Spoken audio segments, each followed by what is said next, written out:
The vibe is what life is supposed to be like. It's really simple here.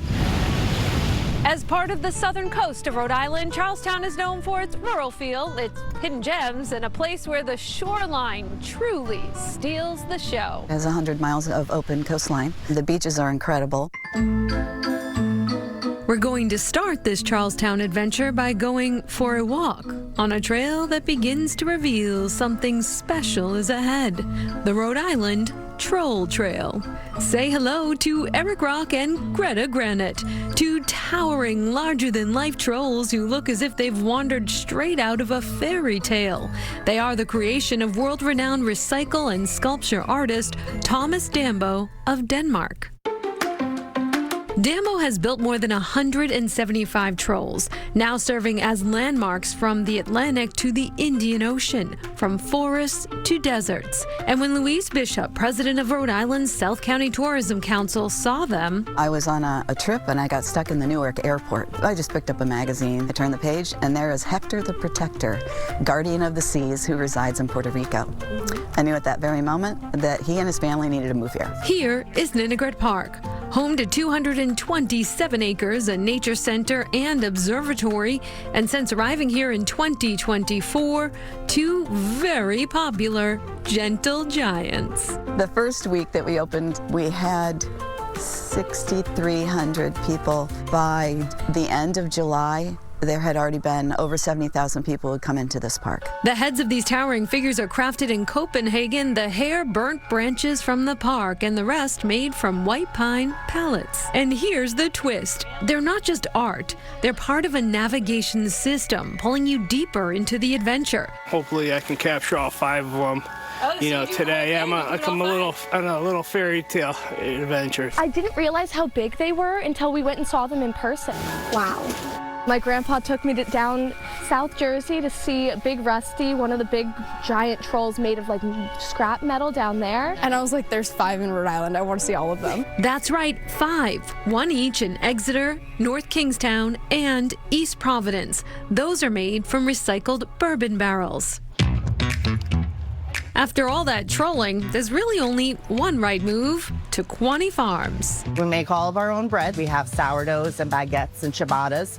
We also make our own pizza dough. We say anything can go on a pizza. Do a Clams Casino pizza. This market and scratch bakery grew from what was and still is a humble roadside vegetable stand. Now it's a feast for the senses. Handmade pastries, golden chicken pot pies, fresh breads, and stacked sandwiches, all lined up in a display that's pure, delicious temptation. We make a cruffin, which is essentially a croissant that's made in a muffin tin.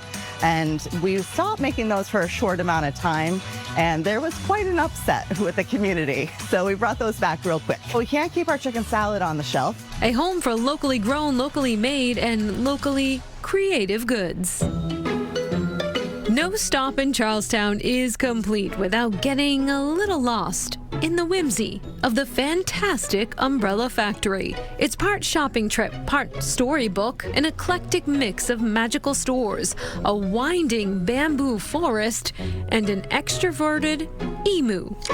George. He's probably 35, 40 years old. He's really sweet. And some of the nicest people you'll ever meet. It used to be a hippie commune, true life hippie commune, and I think it's kept some of that vibe alive. David Toronto found a home for his pottery ventures here back in 1974.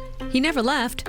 Now he owns it. Purchased the property in 2011. It was a big decision. It was a big decision because, you know, it was a lot of money and it wasn't cheap, but this is our livelihood here. His daughter Eleanor now co-owns the shop with David's Small Axe Productions. Different handicrafts from around the world. We have clothing, jewelry, instruments. And of course, there's David's wood-fired stoneware pottery.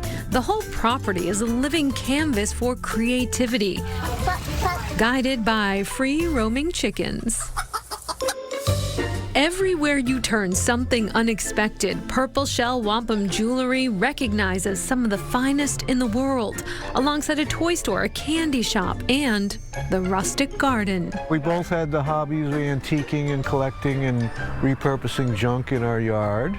You do like junk. You know what they say, one man's junk is, just ask the previous owner. He used to brag about doing so well here in the spring and summer that he would close right on Labor Day and go to the Bahamas for the winter. That's not And I always said to my wife, I want his job. So when these former Norwood, Massachusetts store owners were getting ready to retire to their vacation home in Charlestown and the garden center was up for sale, well, they just couldn't help falling in love. We try to be eclectic, you know. Eclectic and whimsical.